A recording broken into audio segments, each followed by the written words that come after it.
mga boss, oh, hinahatak na ni nanay yung paleta. Mabigat-bigat din yan mga boss. Ayan, oh. Isang paleta mga boss. So ayun, sumampa na rin si nanay. Siya na rin yung umakyat doon sa sakyan. Ayan, oh. Mabigat yun mga boss. Ang bandil ng kahon na yan 10 yata. So nasa, sabihin lang natin 1 kilo isa, nasa 10 kilo. So dalawang babae yung sumampa na yun sa ibabaw. Yun, nagbababa. Si ate na medyo bata-bata pa, at yun si nanay medyo maedad na talaga. Yo, what's up mga boss? Yung mga nakaraan mga boss, no, pinakita ko na rin to. Yung babae mga boss dito sa Vietnam, nagtatrabaho ng mga mabibigat mga boss. Meron pa nga akong nakita ditong construction mga boss, no, babae yung naghahalo. Dito mga boss, no, yung nagbababa ng mga karton. Kung dati mga boss isang babae lang, ngayon dalawa na. Ito, sa kabilaan silang sakyan, dalawang delivery, pero isang company lang siguro to sila mga boss. So yun mga boss, si ate yung nagbababa ng kahon, yung kasama niyang lalaki yung magja-jacklift. Dati kabaliktaran, yung lalaki yung nasa ibabaw, yung babae yung nagja-jacklift. Nasa 40 plus na siguro to si ate, no?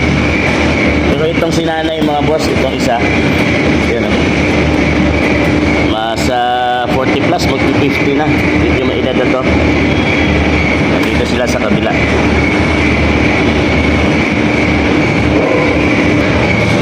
Doon yung kahon, ilalagay muna nila dyan.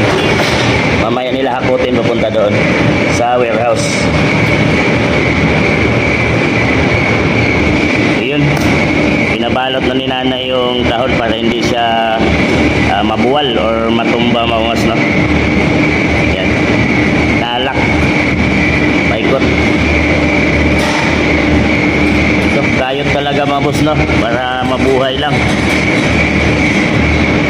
Dito kasi mga boss, pantay-pantay ang trabaho ng babae at saka lalaki mga boss. Kadalasan hindi tinutulungan ng lalaki yung mga babae kahit mabigat pa yan.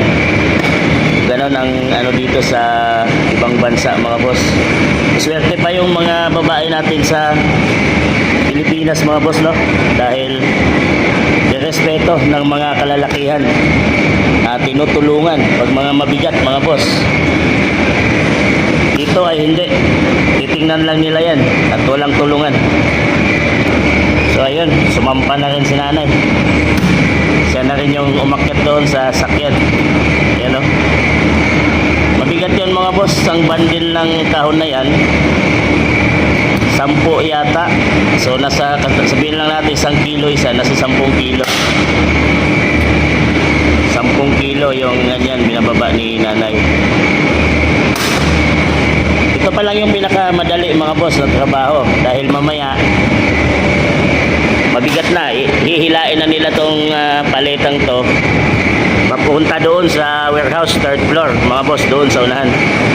So yun na yung mabigat-bigat na trabaho mamaya. Ito madali pa lang to kasi binababa. So dalawang babae yung sumampa na yun sa ibabaw, yun nagbababa. Si ate na medyo bata-bata pa, at yun si nanay medyo may edad na talaga. Yun, yung nasa taas. Mahaba-haba din yung band mga boss. Siguro may mga 1 hour mahigit din tong ibababa nila.